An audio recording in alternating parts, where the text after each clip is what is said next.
উঠবে খন্দিকর মাহফিল যতদিন সূর্য উঠবে ততদিন পর্যন্ত গোটা পৃথিবীতে কোরআনের তাফসীর চলবে চলবে বলেন ইনশাআল্লাহ। আপনাদের সুসংবাদ দেই, আগামীতে আলহামদুলিল্লাহ কোরআনের রাজ গোটা পৃথিবীতে কায়েম হবে।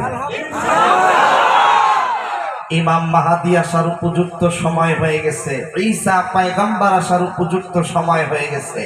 ঈসা পয়গম্বর আসবেন, ইমাম মাহদী আসবেন, গোটা পৃথিবীতে কোরআনের দাওয়াত, ইসলামের দাওয়াত পৌঁছাবেন, গোটা পৃথিবীতে কোরআনের রাজ কায়েম হবে। একটু জোরে বলবেন না আল্লাহু আকবার। আমি আপনাদেরকে এখন যদি ওই বিষয়ে আলোচনা করতে যাই ওটা আরেকটা সাবজেক্ট, ওইদিকে যাব না, তবে মাঝে মাঝে একটু করে আপনাদেরকে না বললেই নয়।